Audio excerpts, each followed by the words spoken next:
Dans les Jeudi du classique, nous nous penchons aujourd'hui sur le compositeur italien Ottorino Respighi. Contemporain de Maurice Ravel, il est né à Bologne en 1879 et mort à Rome en 1936. Compositeur, violoniste et musicologue spécialisé dans les 16e, 17e et 18e siècles, Respighi nourrit une véritable dévotion pour l'art ancien. Ses passions, les danses et les airs baroques, ainsi que la fugue et le contrepoint. Orchestrateur de génie, il fut un temps l'élève de Rimsky-Korsakov. On connaît les formidables miroitements sonores de ses œuvres les plus connues, comme les oiseaux, les pins de Rome et surtout les fontaines de Rome. Poèmes symphoniques absolument superbes. Il collabore également avec Serge Diaghilev et ses ballets russes en composant la boutique fantasque où se retrouvent des thèmes de Gioacchino Rossini. Le triptyque botticellien qui nous occupe aujourd'hui est lié à la rencontre de Respighi lors d'une visite avec son épouse Elsa en 1925 à la bibliothèque du Congrès de Washington avec une mécène et pianiste américaine, Elizabeth Sprague Coolidge. Passionnée de musique de chambre et d'œuvres contemporaines, elle avait déjà commandé plusieurs pièces aux compositeurs en vue Béla Bartók, Benjamin Britten, Francis Poulenc, Maurice Ravel, Igor Stravinsky, Serge Prokofiev et bien d'autres encore. C'est lors d'un concert organisé par la généreuse mécène que Respighi a eu l'idée de lui écrire et de lui dédicacer l'une de ses plus attachantes créations.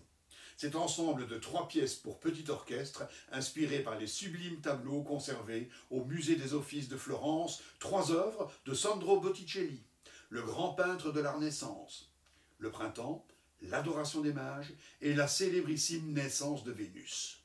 L'œuvre se présente donc comme 3 miniatures, 3 petits poèmes symphoniques.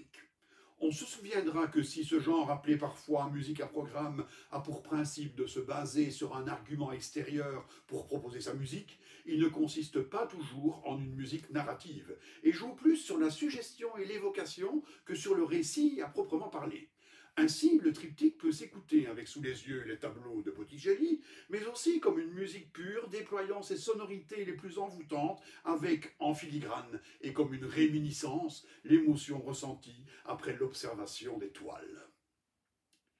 L'orchestre de petite dimension prévoit une flûte, un hautbois, une clarinette, un cor, une trompette, un triangle, des cloches, un célestat, une harpe, un piano et des cordes. Le triptyque reprend un peu la structure symétrique tripartite inspirée du concerto baroque.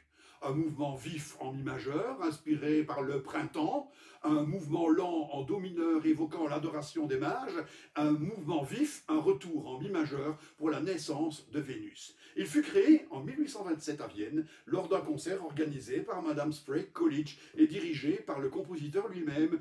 Au cours du même concert, on donnait aussi la première du 3e quatuor à cordes d'Arnold Schoenberg, également une commande de la mécène. Respighi, fervent défenseur de la musique italienne, déclarait à cette occasion que la mélodie et la clarté appartiennent au génie italien. Le cadre de cette capsule ne nous permet pas de développer les 3 mouvements en entier. Nous nous concentrerons surtout sur le premier, le printemps, puisque nous sommes au printemps. Le premier mouvement s'inspire donc du printemps, une œuvre figurant parmi les plus célèbres tableaux de l'histoire de l'art. De grande dimension, 2 mètres sur 3, son titre fut donné par l'historien Vasari, mais à le regarder de près, la notion générale et indéniable de printemps est nuancée par une thématique qui se pourrait plus politique.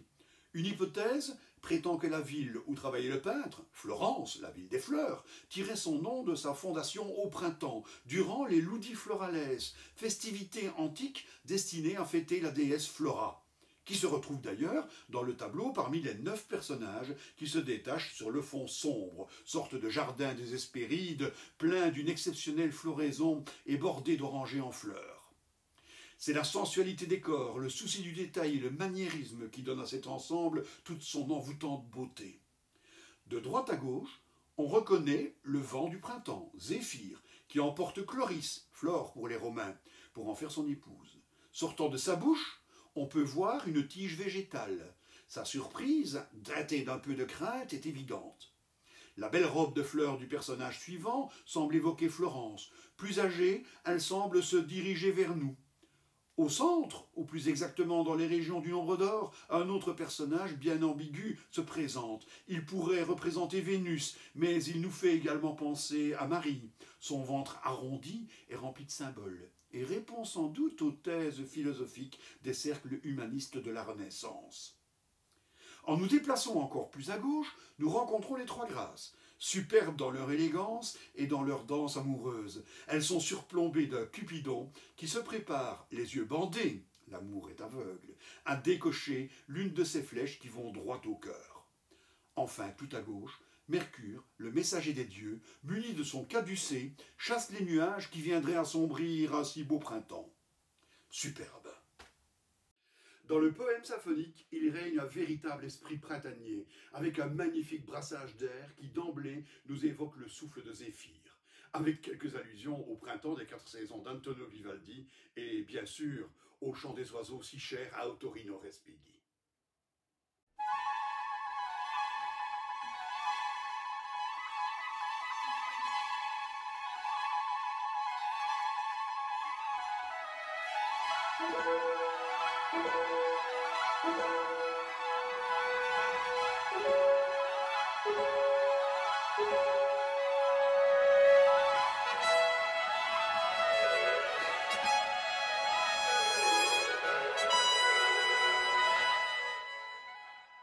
Dans cette véritable éclosion de la nature teintée de joie et de fraîcheur, on distingue bientôt une mélodie jouée au basson. Elle est dansante et évoque nos trois grâces. C'est en fait une chanson de mai bien connue du folklore italien. Elle se répand à l'orchestre pour notre plus grande joie.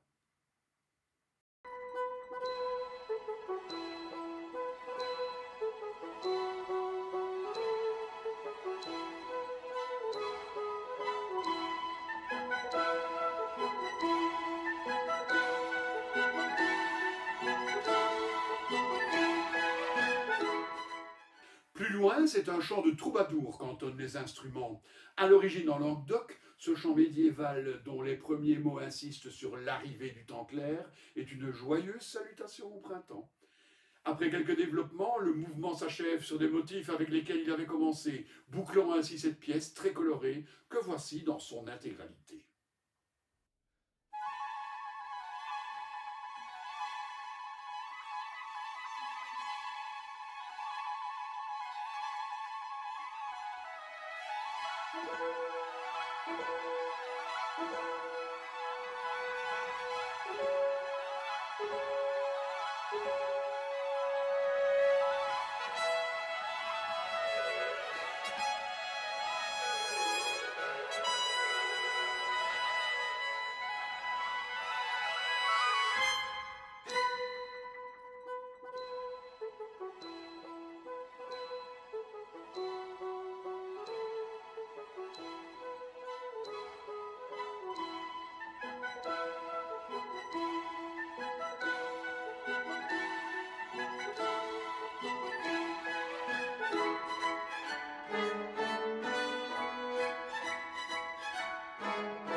absolument superbe.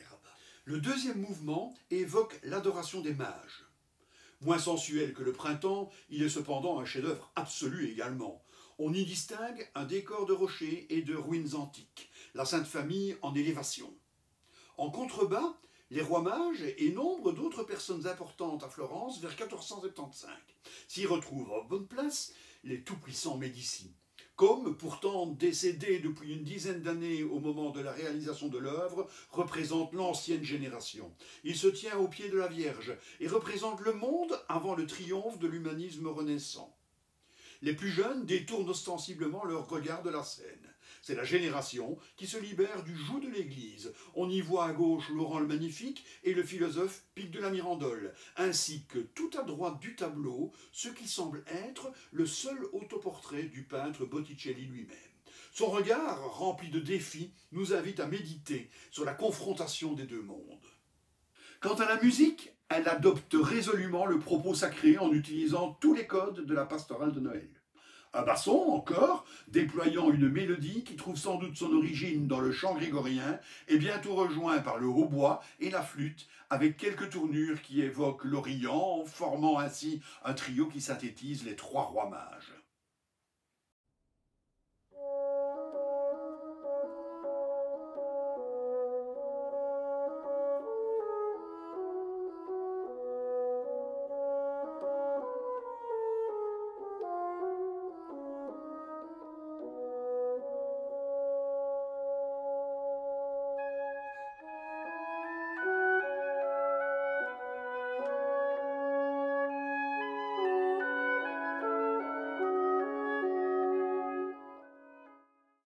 Le triptyque s'achève en évoquant cette fois le tableau le plus célèbre et sans doute le plus sensuel de toute l'œuvre du maître florentin, la naissance de Vénus.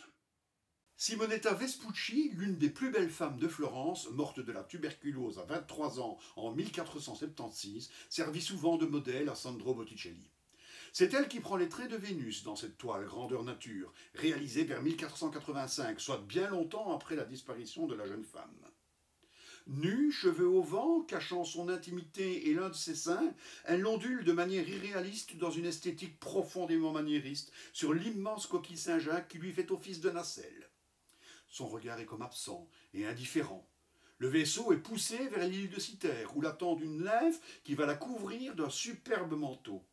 Va-t-elle bientôt accoster sur le jardin qui constituait le paradis floral du premier tableau? Tout porte à le croire. D'autant que c'est une fois encore le souffle de Zéphyr avec son épouse Flora, répandant cette fois par son haleine 1000 fleurs nouvelles qui semblent pousser Vénus vers la terre.